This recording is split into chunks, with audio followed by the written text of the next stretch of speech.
अस्सलाम वालेकुम वरहमतुल्लाहि वबरकातुहू। दोस्तों आउं यानी हसन अब्बासी अॼु करे मुंहिंजो चैनल पहिरियों दफ़ो ॾिसी ऐं ॿुधी रहिया आहियो त बराए महिरबानी मुंहिंजे चैनल खे सब्सक्राइब कंदा, बेल आइकन खे क्लिक कंदा, जेकॾहिं मुंहिंजी ऑडियो पसंदि अचे त उनखे लाइक कंदा ऐं कमेंट बॉक्स में पंहिंजी राय खां आगाह कंदा। किताब जो नालो आहे ख्वाबनगर, ताज़ियतनामा, मुसनिफ़ महमूद मुग़ल, छपींदड़ अमरता पब्लिकेशन, अमरता छापघर, हैदराबाद सिंध, छपराईंदड़ ढोल फ़कीर फाउंडेशन सिंध, छापो पहिरियों जनवरी 2023 ईस्वी। शाइर अहमद ख़ान मदहोश। दोस्त कंहिंखां जुदा ख़ुदा न करे। छंछर 26 जून बमुताबिक़ 13 रजबुल मुरजब 1431 हिजरीअ ते ॾींहं जो 1:30 ते सिंध जे अवामी रंग जे अवामी शाइर मोहतरम अहमद ख़ान मदहोश होश जी दुनिया में पेर रखी छॾियो। इना लिल्लाहि व इना इलैहि राजिऊन। हिकु दौरु पंहिंजे पुॼाणीअ खे पहुतो, हिकु किताब जा वर्क वरी विया, मुरकंदड़ भलाई कंदड़ मोहबती चहिरो माठि थी वियो। उहा माठि गुज़िरियल केतिरनि ॾींहंनि खां संदसि वजूद ते हावी हुई। SIUT में इलाज दौरान हयातीअ जे जंग में हार जो अहसासु त खेसि केतिरनि ई ॾींहंनि खां हुयो। मदहोश जे मरी वञे त होश खे संभालिजो, चवंदड़ अहमद ख़ान सुमरो। सभु सम्झंदो हुयो आख़िर एॾो वॾो अवामी शाइरो ठल्हे में त कोन थियो हो न। अहसास, सोच, लोच संदसि रग रग में समायल हुई। जेको ॿिए जे पीड़ा खे कलम वसीले काग़ज़ ते लाहे सघियो पए, उनखे छा पाण कंहिं शइ जो अंदाज़ो न हूंदो? अदा बस 1:30 वॻे लाॾाणो थियो आहे बाबा जो। फ़ोन ते ख़लील आरिफ़ सुॾके थो। हाणे एम्बुलेंस जे इंतज़ार में हूं। अदा वियो आहे करणु। शाम धारे घर पहुचंदासीं। जोहीअ में उते अबाणो क़ब्रस्तान आहे वासिल शाह जो, उते दफ़नाइबुसि। छोरो छिनू करे वियो यार असांखे। आवाज़ में पाणियाठ जो लहरूं बुलंद थियनि थियूं ऐं फ़ोन जी लाइन बि ॼण उन में ॿुॾी वञे थी। साहु भरिजी आयो आहे। मौजूद ख़वातीन हज़रात, अजीब माठि महसूसु थिए पई थी। मोहबतुनि ऐं सिक जे लहजे जी माठि। रूह रोले वई आहे। उहो मुरकंदड़ महकंदड़ चहिरो यादि अचे थो, जेको सिंधी सारूपन जो कमाल हूंदो हो। सादो सूदो, नरम ख़ू, कुशादा दिलि। हयातीअ में जिते बि के घणियूं मुलाक़ात थी, पहिरियों तासुर ई पंहिंजाइप जो ॾींदो हो। ईअं थींदो आहे अज़ीज़ाने मन। अलाए केतिरा वजूद अव्हां खे हर हर मिलंदा आहिनि। घड़ीअ घड़ीअ जे मेले में बि रूह रलिजी न सघंदो आहे। ऐं अलाए केतिरा रूह अहिड़ा हूंदा आहिनि जंहिं सां भली केतिरो बि अरसो तरसी छो न मुलाक़ात कजे, सिक सदाईं साॻी मिलंदी आहे। असां ते बि कॾहिं कलम खणो, हुज सां हिननि गुलिस्तान सजाद में ज़ेब ऐं ताज जे इदारत हेठि निकिरंदड़ रिसाले में मुंहिंजी प्रोफाइल्स लिखण ते चयो हो, असां बि अव्हां जा। मुंहिंजे कमु करण जो अंदाज़ो सादो हूंदो हुयो। महिमान मोहतरम वटि पाण हाज़िर थींदो हुउसि ऐं ॻाल्हि ॿोल्हि कलम बंदि कंदो हुउसि। हिननि सां उते ई वेही रहियुसि। थोरी ॻाल्हि ॿोल्हि थी ऐं ॿिए वारे हिननि पाण सभु कुझु पोस्ट ज़रिए मोकिले छॾियो। इतफ़ाक़ कुझु अहिड़ो थी वियो जो ओचितो उहो रिसालो बंदि थी वियो। मां मथनि लिखी न सघियुसि, पर संदन वजूद जी महर ॾिसो, उनखां पोइ बि जॾहिं बि किथे मुलाक़ात थी त हिननि कॾहिं बि कमु न वरजायो त उन्हनि काग़ज़नि जो छा थियो। बसि हिकु मुर्क हूंदी हुई जेका पाण ई सवाल कंदी हुई ऐं पाण वटि ई संदसि जवाब बि हूंदो हो। 1965 ईस्वीअ में अदीब फाज़िल जो इम्तिहान पास कंदड़ हाजी फ़कीर शुगली सूमरो जे फर्ज़ंद अहमद ख़ान मदहोश खे कुदरत नवाज़ियो। हिकु उस्ताद जी हैसियत सां हिन पंहिंजी अमली ज़िंदगी गुज़ारी ऐं वक़्तु उहो बि असांखे ॾेखारियो आहे त कैफ़े इश्क नाले गुटके जे शाइर आम हयातीअ में आम लफ़्ज़नि, तशबीहुनि, इस्तारनि ऐं बीहकुनि खे कीअं इस्तेमालु कयो आहे। दिलावर दा दिला दिलदार दिलबर दिलरुबा दिलकश। सिटरत ॾिसो, तजनीस हरफ़ी ऐं पुराणनि शाइरनि जे सिकुन खे लाहींदड़ मदहोश कहिड़ी न कैफ़ सां झूमंदो झूमाईंदो वञे थो। दिले दिलगीर खां हर नाम तुंहिंजे खे विथी न आहे। या वरी करीं थो वार खोले वार, करीं थो वार खोले वार, सौ सौ वार ओ सोणा, लॻा थम डंग अंग अंग वंग, जंहिंजो दंग ई न आहे। ही लबो लहजो को ख़ासि न आहे, अंदर जी सरकशी, रूह जी रोलाकी, दर्द जो आलाप ऐं मोहबत जी रम्ज़ मदहोश जी आम हालत में साणस गॾु हूंदी हुई। हिन पंहिंजो तख़लुस चूंडे रखियो हुयो। खेसि इश्क मोहबत में मदहोश रहण में ई सदा आफ़ियत महसूस थी हुई। वॾा अहसान मौला जा हो शुकराना पसाई पाक पेशानी पिरी पगदार बिस्मिल्ला, अंगण मुंहिंजे ते अॼु आयो मिठो मन ठार बिस्मिल्ला, करियां खीकार बिस्मिल्ला, चवां सदबार बिस्मिल्ला। पंहिंजे दौर जे हिन सदारंग शाइर खे जहिड़ो कर टिक साठनि जे जहान जी का कल कान हुई। हू पंहिंजे सादगीअ में ख़ुशि हुयो ऐं यकीनन उहा ई संदसि वॾ माण पाई हुई। हू सादो हो तॾहिं त बरमला ॿारनि वांगुरु फरमाइश कंदो हो त जहान में रुख़सत थियण खां पहिरीं हिन सां मिलण थो घुरां, हुन खे ॾिसण थो घुरां। ॼाणंदो बि हुयो त हिते कंहिं वटि वक़्तु न आहे, वटसि पाण वटि ई वक़्तु न हुयो। हिते त साहिब सरवत अज़ल अबद खां मसरूफ़ आहिनि। अजगर जेॾे शहर में इन हयातीअ जो आख़िरी महीनो गुज़ारियो। स्क्रीन ते जॾहिं संदसि मैयत जा फ्लैशिस पिया अचनि त अलाए छो पहिरियों ख़्यालु अकेलाइप जो अचे पियो। अकेलो त माण्हूअ खे थियणो ई आहे, हेठि माठार में अकेलाई त मिलणी आहे। हूअं हिननि सिटुनि लिखण महिल संदसि जस्दे ख़ाकी यकीनन अकेलो न हूंदो। रोडनि रस्तनि ते डोड़ंदड़ एम्बुलेंसनि में मौजूदु संदसि फर्ज़ंद ख़लील ऐं शकील सां माण्हुनि जा मेल हूंदा। हिकु अवामी शाइर रुख़सत थियो आहे, संदसि घर ते बि रश थी वई हूंदी, पर अलाए छो पाण खां पाण ई सवाल करण ते दिलि चवे थी असां हुनखे अकेलो करे छॾियो न। टिकर हले पियो त सॼे महीने को बाला अमलदार लड़ी न आयो, चङो थियो त कोन आयो, न त अज़ल अज़ल जे राह ते हलंदड़ अवामी रंग जे अवामी शाइर खे वञणो त हूअं ई हो।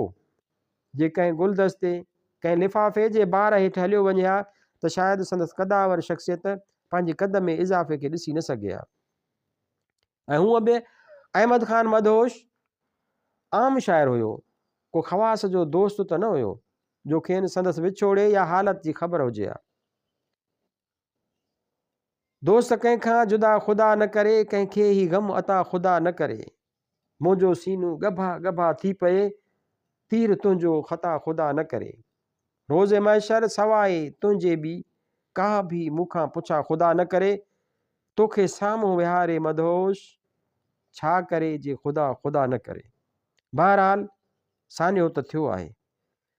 सिंधी शाइरीअ में आम लबो लहजे जो दोस्त जुदा थी वियो आहे, विछोड़े जो ग़म अता थी वियो आहे, अजल जो तीर ख़ता न थियो आहे। दुआ उहा आहे त अहमद ख़ान मदहोश पंहिंजे पुॼाणीअ में बि सुरख़रू थिए। आमीन। छपियल आचर 27 जून 2010 ईस्वी। पेशकार फैज़ मोहम्मद बुघियो। फैज़ बुघे जो विछोड़ो। साईं फैज़ बुघियो बि हिन जहाने बे फैज़ मां रुख़सत थियो। इना लिल्लाहि व इना इलैहि राजिऊन। राब्तनि जो जहान बि अजीब हुजे थो। माण्हू मिलणु चाहे त कंहिं न कंहिं बहाने सां हाज़िर थी वेंदो आहे, ऐं जे न मिलणु चाहे त बि हज़ारें तावीलूं उज़र ऐं बहाना हथ में खणी घुमंदो आहे। साल 2006 ईस्वीअ में संदन रिटायरमेंट खां पोइ दिलि जा दलील अजीब रहिया। मुलाक़ात जा ख़्याल खणी रूह दुनिया जे कमनि कार्युनि में रुलंदो रहियो। राब्ते जे लाइ सेल नंबर न मिली सघियो त वक़्त जे विथीअ वरी वधीक कमाल करे छॾियो। ओचितो ईद जे सुबुह जो फजर जी निमाज़ खां पोइ मोबाइल खोलण ते पहिरियों ई हिकु अजनबी नंबर हुयो, जेको दरअसल संदन फर्ज़ंद अख़्तर जो हो, जंहिं न्यापो कयो हो त मुंहिंजो महबूब वालिद फैज़ मोहम्मद बुघियो अॼु सुबुह जो 3:25 ते जहान मां रुख़सत थी वियो। ईद जे सुबुह जी हर रंग में सोगवारीअ साह खे वेड़े छॾियो। तक़रीबन 24 सालनि जे साथ जी हवा सियारे जे सर्दीअ में वधीक इज़ाफ़ो करणु लॻी। सिंधी टेली नाटक जे हवाले सां पाकिस्तान टेलीविज़न ते 70 ऐं 80 जे ॾहाके में ॿिनि पेशकारनि बिना कंहिं शक शुबे जे राज कयो। दादूअ जे लेजेंडरी मोहम्मद बख़्श समेजो साहब खां पोइ टेली नाटक जे हिदायतकारीअ में अहम नालो लाड़काणे जो फैज़ बुघियो थी उभरियो। ही ॿई हम असर पंहिंजे कम खे ॼाणंदा हुआ ऐं उन ई कम जो मार्फत का बि मसालियत, का बि डील या को बि कंप्रोमाइज़ संदन किताब में लिखियलु न हो। पाकिस्तान टेलीविज़न जा वॾनि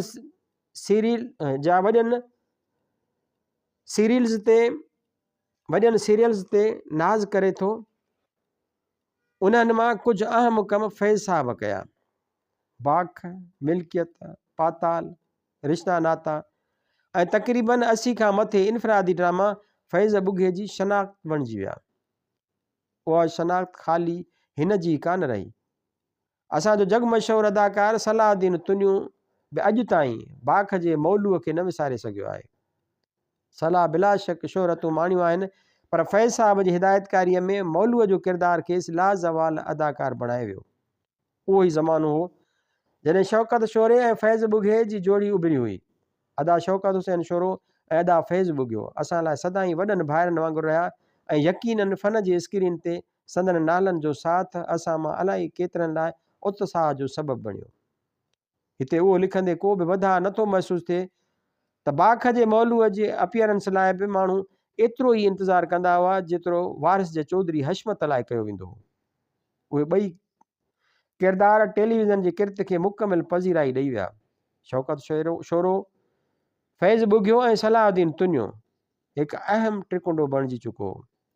अदा फैज़ जे कैरियर में रुगो उहो हिकिड़ो कमु न रहियो। जीअं अर्ज़ु कयमि न त पंहिंजे कम जे हवाले सां हू मुकमिल प्रोफेशनल माण्हू हूंदो हो। सेट जे सुईअ सॻे खां वठी बैकड्राप ताईं खेसि हर शइ जी ॼाण हूंदी हुई। अदा फैज़ पंहिंजे होमवर्क में सख़्तीअ सां यकीन रखंदो हूंदो हो। संदसि काग़ज़ मुनज़म हूंदा हुआ, हर शइ थानीकी हूंदी हुई। हिकिड़ो तवील अरसो असां गॾिजी प्रोग्राम परख कयोसीं ऐं कॾहिं बि का अहिड़ी घड़ी न आई जो हिन वटि ज़ाती हवाले सां कमु कंदे मूं किथे का बदनज़मी ॾिठी हुजे। हिकु पेशकार ऐं हिदायतकार जे हवाले सां सिंधी सकाफ़त, तारीख़ ऐं तहज़ीब ते संदसि नज़र गहरी हूंदी हुई। हू पाण बि हिकु कहाणीकार हो ऐं उहो ई अहम सबबु हो जो ॻोठाणी तर्ज़ हयात ते संदसि कयल कमु झर झंग में जाइ वालारींदो हो। 70 ऐं 80 जो ॾहाको सिंधी टेली नाटक लाइ उन करे बि अहम तरीन हो जो जिते मोहम्मद बख़्श समेजो साहब शहरी मौज़ूआत, रोमांस, आर्ट ऐं ॿियनि निस्बतुनि सां कमु कंदो हो, उते ॻोठ, रिश्ता, तज़ादात ऐं उन्हनि जी जोड़जक फैज़ बुघे साहब जो ख़ासि फ्लेवर रही। उहो सॼो ज़मानो जंहिंमें इन्हनि ॿिन्ही पेशकारनि जूं तख़लीक़ूं सर्जनियूं रहियूं सदाईं स्क्रीन खे भरे छॾींदो हो। मथां वरी हिननि ते अब्दुल करीम बलोच साहब मरहूम ऐं हारून रिंद मरहूम जी नज़रदारी हूंदी हुई। ज़ीना बज़ीना हिननि पंहिंजे हुनर जा रंग फ़न जे कैनवास ते चिटिया ऐं छा त अक्स ओणी विया। 8 अप्रैल 1946 ईस्वीअ ते लाड़काणे ज़िले जे तारीख़ी शहर ॾोकिरीअ वेझो हिकु ॻोठ काराणे में संदसि जनमु साईं अब्दुल वाहिद बुघे जे घर में थियो हो। पाण 3 भाइर हुआ, फैज़ मोहम्मद, मोहम्मद ख़ान ऐं मीर मोहम्मद बुघियो। इब्तिदाई तालीम पंहिंजे ॻोठ में हासिलु करण खां पोइ 8 दर्जे खां मथे हिन बोर्डिंग हाउस में तालीम हासिलु कई ऐं उतां इंटर पास कई।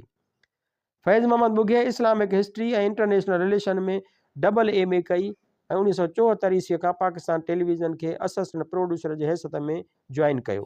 पंहिंजे हयातीअ जा ठीक 30 साल हिन इदारे खे अर्पिया ऐं दिलि चवे थी त लिखिजे त 28 सालनि जे ॼमार में PTV ते ईंदड़ फैज़ बुघे जी 60 सालनि में रिटायरमेंट महिल बि अखियुनि जी जोत ऐं शहपरनि हेठां ख़ूबसूरत मुर्ख सदाईं जवान रही। बोर्डिंग हाउस में तालीम हासिलु करण जे करे संदसि लिबास ठाहूको ऐं वजूद संवारियल हूंदो हो। पंहिंजे कैरियर जे आख़िरी सालनि में 2001 ईस्वीअ कैंसर में मुब्तला थियण खां पोइ बि हिन कॾहिं बि हौसलो न हारियो। गॾु हूंदा हुआसीं त हिन कॾहिं लखा न ॾिनी त संदसि अंदर में कहिड़ी जंग जारी आहे। असांजूं मुलाक़ातूं मुसलसल हूंदियूं हुयूं ऐं हिकु डॉक्टर जे हैसियत सां मां खेसि जेके मशवरा अर्ज़ु कंदो हुउसि से हू दिलि सां क़बूलींदो हो। पर धणी मिठड़ो शायदि आहे त मूं कॾहिं बि संदसि कंहिं हौसले में का खोट न ॾिठी। तक़रीबन 21 सालनि जी ॼमार में 1967 ईस्वीअ में संदसि शादी थी हुई ऐं हिन पंहिंजे 3 पुटनि अनवर, मुनवर ऐं अख्तर ऐं 3 न्याणियुनि में पंहिंजो साहु उते छॾियो। पंहिंजी घरेलू हयातीअ सां संदसि कमिटमेंट रोशनियुनि जे हिन जहान में खेसि कॾहिं बि भटकाए न सघी। 26 सालनि जे सफ़र में मूं हिन सां कंहिं बि नाज़ुक नाले खे जुड़ियल न ॾिठो। हू हिकु हद ताईं फ्रैंक थींदो हो ऐं बसि। मथां वरी संदसि जुस्सो अहिड़ो हूंदो हो जो चङे भले खे हुजत करण खां पहिरीं लख भेरा सोचणो पवंदो हो। अदा फैज़ जहिड़े किरदार जी मज़बूती कैमराउनि जे झड़पुनि वारे माहौल में घटि नज़र अचे थी। ख़मीस 17 नवंबर जी राति स्टील मिल जे 100 बेड्स हॉस्पिटल में हिन पिरह फुटण खां पहिरीं पंहिंजे नए सफ़र जी बाख ॾिसी वरिती ऐं जहान रंगो बू खां मोकिलाए वियो। ईद ॾियारे ज़ोहर जी निमाज़ खां पोइ खेसि स्टील मिल जे फिल्टर प्लांट वारे क़ब्रिस्तान में आसूदा ख़ाक कयो वियो। 64 सालनि जी हयातीअ खे उते जी ज़मीन जे भाकुर में भरिजणो हो। हाणे जॾहिं बलोच साहब ऐं हारून साहब कोटलीअ जे शहर ख़ामोशा में आरामी आहिनि, जॾहिं समेजो साहब दादूअ जे जादूअ वारी ज़मीन में वञी प्लाट वरितो आहे ऐं जॾहिं उन ज़ंजीर जे आख़िरी कड़ीअ फैज़ बुघे स्टील टाउन में थाक ठाहियो आहे त ॼण हिकु वॾो हिसो ख़ाली थी वियो आहे। उहे सीनियर जन जे फ़न खां सिखी अॼु जे हर चैनल ते को न को रोशन इस्तारो मौजूदु आहे। दादूअ खां वठी कराचीअ ताईं ज़मीन जे तहनि में लहंदे फ़न जे तहनि जी आबियारी कई ऐं हिकु सदाबहार जोति ॿारे विया। असीं जेके संदनि भाइरनि जियां शागिर्दनि जियां ऐं पोइरनि जियां आहियूं ॼाणूं था त फैज़ बुघे जो कद काठ केतिरो हो। हा, असीं उनखे न मञणु घुरूं त उहा ॿी ॻाल्हि आहे। ही फ़क़ीर अव्हां खे दुआ लाइ अर्ज़ु करे थो त जीअं तव्हांजी दुआ संदसि मिल्कियत बणिजे ऐं मथसि छोटकारे जा दर वधीक वसी थियनि। आमीन। छपियल छंछरु 20 नवंबर 2010 ईस्वी।